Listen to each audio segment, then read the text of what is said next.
publicó un artículo recientemente que a muchos nos sorprendió. Brillante. Donde él habla de un incremento de la cantidad de empleados públicos o un incremento en la nómina pública. No estamos hablando de un incremento de que se pagan más salarios, que pudiera ser, pero sino de más personas. Contratadas, exacto. De más personas que tienen hoy presencia en la nómina pública cuando lo que se habló fue de reducciones de instituciones, de eliminación.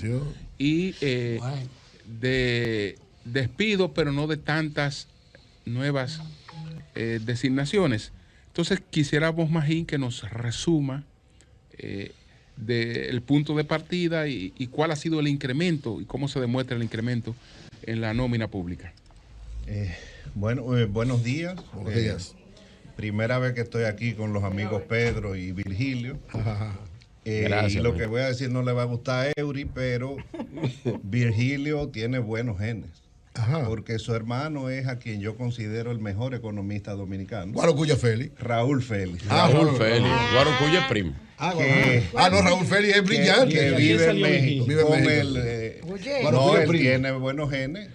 Yo sé que Eury, su ídolo es Andy Dawager, pero... No, mi ídolo eres tú, era Andy Dawager. Pero era Andy Dawager, eres tú. Vamos a ver si coordinamos para traer aquí a Raúl. La verdad que para el país Raúl es brillante. Es un orgullo tener un dominicano. Él ha hecho su carrera en México, pero la verdad es que es el profesional más completo de la economía que yo creo que ha nacido en estos Mejor lados. que Andy. Bueno, pudiéramos entrevistarlo. ¿Cómo se llama? Perdón, Magín. Raúl Félix. Hermano de Virgilio. Raúl Félix, ¿qué hace? En México. Es Economista. Brillante. La familia de Virgilio tiene un buen pedigrí. Sí. Lo vamos a traer un Son día. de Gerinerdo Félix, nieto. Ya está hecha la promesa Nieto de bisnieto. Ya hice la promesa. Así es. Ahora, Entonces, nos vamos a las nóminas. Vamos a la nómina. vámonos a los temas serios. Bueno, el artículo que yo publiqué la semana pasada es sobre el tema de la nómina pública. Bueno, yo le he estado dando seguimiento. Y yo creo que al final ha pasado lo que yo pensé que con la experiencia que tengo, o sea, el sector público dominicano es complejo, las presiones que hay sobre los funcionarios es fuerte, no solamente de los políticos, yo que he ocupado cargos, la presión para tú nombrar gente viene de familiares, de amigos, o sea, es un país en que el sector público se mira como que mucha gente quiere vivir de eso. Ahora, ¿qué observamos? A julio del 2020, antes del cambio de gobierno, de acuerdo a los datos de la TCS o de la Superintendencia de Salud y Riesgos Laborales, que publican la cantidad de empleados públicos, la cantidad era de casi 680,000 empleados. 680,000 empleados. Así encontró el gobierno en agosto la cantidad de empleados. Eso incluye todo el sector público, el gobierno central, las instituciones descentralizadas, ayuntamientos. Ahora, ¿qué pasó en los primeros meses? Lo que se sabía que iba a pasar. Sale una cantidad de empleados y de manera consistente fue bajando la cantidad de empleados públicos casi el primer año completo. Y bajó hasta junio del 2021 a 628,000 empleados. O sea, 50,000 más o menos. Y esa era la queja. Tú veías a veces a Guido diciendo, bueno, ¿qué está pasando? Necesitamos empleo. Nos estamos descomponiendo. Otra cosa que yo siempre he vivido es, cuando hay cambio de partido, es que hay también mucha rotación. Porque aunque haya cambiado de partido, pues los nuevos funcionarios pues también utilizan a los empleados que tienen ese entrenamiento en el sector público. Tal vez salen de una institución, qué sé yo, salen del Ministerio de Hacienda, pero se van al Banco Central o se van a Obras Públicas. O sea, los nuevos funcionarios también quieren aprovechar ese expertise que tiene el empleado público. Ahora, ¿qué hemos visto a partir de julio? Un aumento constante de la cantidad de empleados, unos 7,000, 8,000 empleados públicos, mensual hasta diciembre, que aumentó en 28,000. Ahora, ¿cómo estamos? En diciembre del 2021 estamos en 692,000 empleados, que es la mayor cifra de la historia, que ya superó al nivel encontrado. O sea, tomó un año y medio más o menos superar ese nivel. yo vi el Diario Libre le hizo una entrevista al ministro de Administración Pública y él lo que dice, no, lo que pasa es que hemos saneado las nóminas. Bueno, entonces no sé bien qué significa eso. Significa que antes se estaba registrando en otro lado y ahora se sincerizó. No sé, ahora la realidad es que estamos llegando a 700,000 empleados públicos y yo creo que tenemos que ver si realmente 700,000. 700,000, si necesitamos 692,000, sí. Necesitamos esa cantidad. Ahora, otra forma de validar es el gasto. Ya el gasto mensual que reporta la TCS para el gobierno central en remuneraciones es de 20,000 millones de pesos mensuales. Y pero para hubo todo, aumentos salariales. Espérate un momentito. Ahora mismo tú vas a hacer preguntas. Déjala que termine la idea. Déjala que termine la idea y le va a hacer cualquier pregunta que tú quieras hacerle. Claro. Adelante. Para todo el sector público el gasto es de 22,000 millones de pesos mensuales. Y eso ya se reflejó en los datos del presupuesto, en la ejecución. El año pasado el gobierno central terminó con un gasto de 236,000 millones de pesos en nómina, cuando lo inicialmente presupuestado fue 210,000. Obviamente en los presupuestos, en las modificaciones presupuestarias se fue aumentando el monto. Yo creo que eso debe llamar la atención. Obviamente la defensa que va a hacer el gobierno va a ser la misma que hacía el gobierno anterior. El 70% de la nómina es educación, salud, Fuerza Armada y policía. Bueno, pregunta precisa sobre el nómina y después para que pasemos Julio, a otro tema. Dos cosas. Sí. Magín, ¿cuánto significa el incremento salarial en el tema del aumento del pago de la TCS, que tiene un aumento significativo? ¿Y cuánto es el aumento natural anual de la nómina pública en la República Dominicana? Ok. Es decir, sabemos que hubo un cierre por la esa pandemia. Yo me siento, Julio, a veces coercionado. No, coercionado no, pero claro, pregunta precisa. estoy haciendo una pregunta. Dos preguntas, ya tú hiciste dos preguntas. Adelante la respuesta. Mira, el tema es que yo creo que lo que hay es que mirar. Partimos de 680,000 empleados, se bajó a 50 o 60,000 empleados, el gobierno estaba funcionando bien y de repente estamos viendo que está aumentando. La nómina todos los años sube. Y hay una demanda de policías, hay una demanda de maestros para lo que se hicieron concursos. Sí, es decir, hay una demanda de personal médico. Va a dar respuesta también, porque por eso es que tú te sientes coercionado. Pero está bien, hermano, pero ya hiciste ya estate quieto, por favor. Adelante. Sí, en términos de gasto, más o menos la nómina pública en los últimos años aumentaba 8 o 10% al año. Y en términos de empleados, un poquito menos que eso. Ahora, lo que tenemos que ver, yo creo que hay un mensaje claro, y es que el gobierno respetó su restricción total presupuestaria. Había un tope de déficit, lo cumplió. Ahora, más gasto en nómina es también menos gasto social, menos gasto en inversión. Para un país pequeño, 700,000 es mucho, es poco. Yo creo que tenemos que pensar en eso. Sobre el salario hay algo que llama la atención. El salario promedio del sector público es alrededor de 35,000 pesos. Ahora mismo es un 35% mayor que el salario promedio del sector privado. ¿Y qué significa eso? Significa que el gobierno está pagando de más, significa que el sector privado aquí paga poco. Yo creo que ese es el tipo de pregunta que nos debemos hacer. O pagamos más en el gobierno para atraer al mejor personal. Yo creo que hay que analizar qué está pasando con la nómina, si necesitamos y si este crecimiento lo vamos a seguir viendo este año, porque va a llegar a un punto que no es sostenible. Magín, bueno, tenemos ahora el conflicto con Ucrania que pudiera agravar la situación de la economía, la inflación. Las expectativas, ¿qué tenemos ya y qué pudiera pasar con este conflicto? Bueno, el Banco Central publicó la inflación del mes de enero, que fue 1.18% en un mes. Y tú estás sintiendo a la gente quejándose en las últimas semanas. Ahora, ¿qué significa un 1% mensual de inflación? 1.18, eso equivale a una inflación anual de 15%. Eso es 1. O sea, un 1% de inflación en el índice de precios es mucho. En los últimos 10 años, que son 120 meses, ¿cuántas veces ha sido la inflación en un mes más que uno? ¿Cuánto? 5 veces, en 120 meses. De los cuales 3 fueron durante la pandemia, 2 en el 2020 y 1 vez en el 2021. Y para tú encontrar otro mes en que la inflación sea superior a 1, te tiene que ir, hubo un mes en el 2012 y 1 en el 2013. Entonces, una inflación de 1 es alta. ¿Va a bajar? Yo creo que va a bajar. Si tú ves los datos del Banco Central, ya las tasas de interés están subiendo y el Banco Central, desde el 1 de enero a la fecha, ha retirado una cantidad de liquidez impresionante.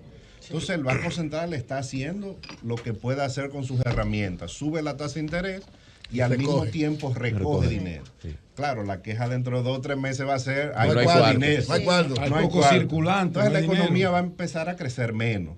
Y esa es la forma de tú controlar la inflación, de las presiones que hay aquí. Ahora, va a venir, hay una inflación que es la que viene por los precios internacionales, que esa es difícil. Esa va a ir bajando poco a poco con la restricción monetaria, pero digamos que tú tienes un problema en un dedo y te estamos cortando la mano.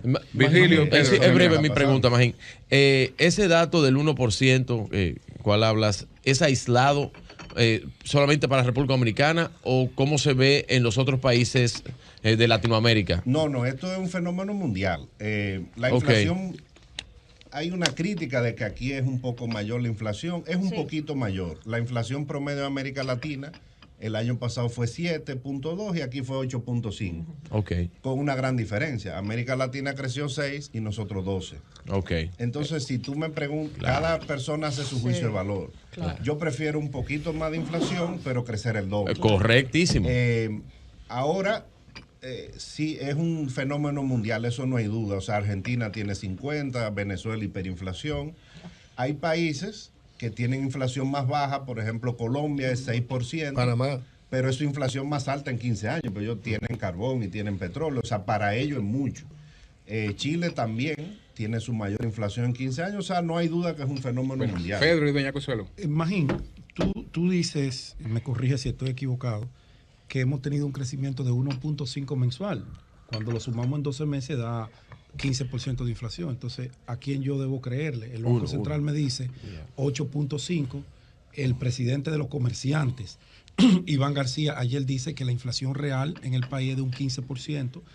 El expresidente Leonel Fernández dice que hay un rebrote económico, que no hay un crecimiento real porque la inflación se traga lo que pudo ser el crecimiento. ¿De cuánto es la inflación que yo como ciudadano estoy sufriendo cada vez que voy a comprar un servicio o un producto determinado?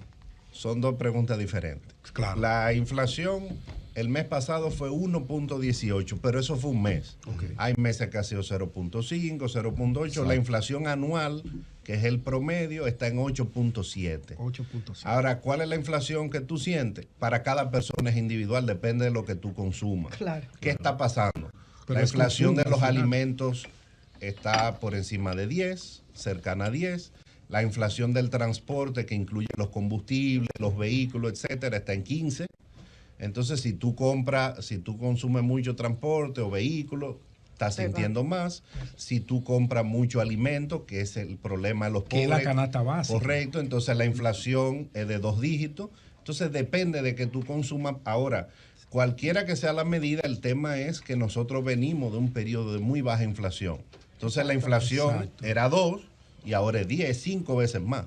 Entonces, claramente se está sintiendo. Doña Consuelo, terminamos.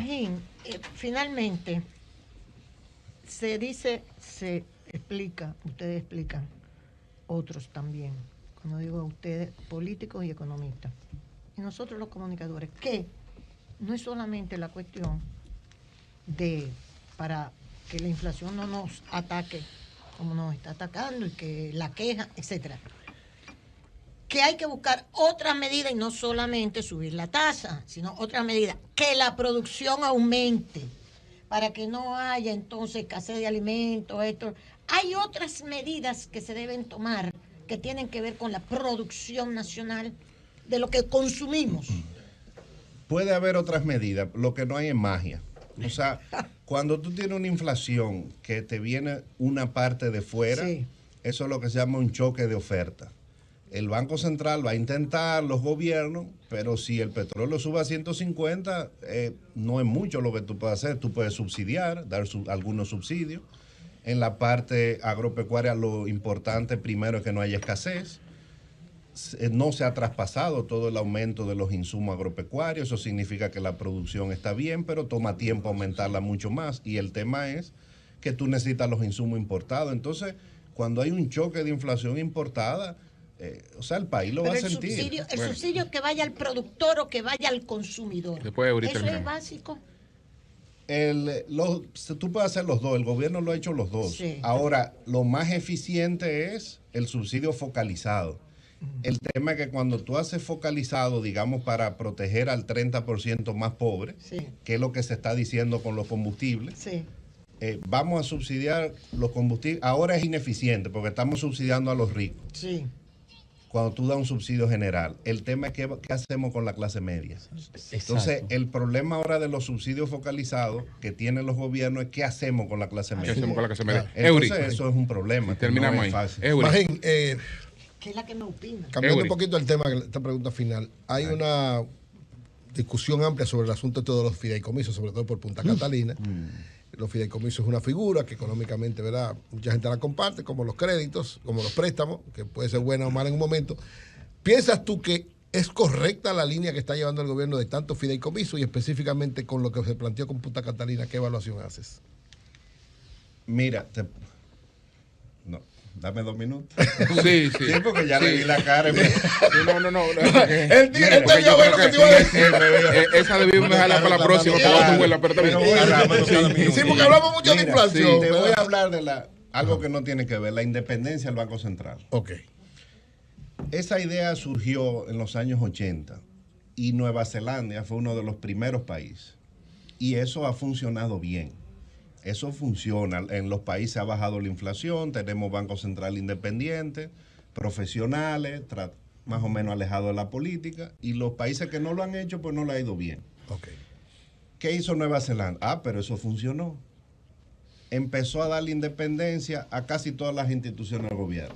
Y al final, después de 10, 15 años, tenía más de 100 instituciones autónomas independientes.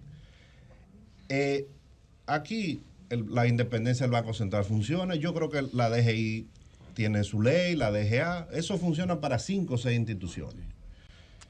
Los fideicomisos yo creo que pueden funcionar para 2 o 3 grandes proyectos.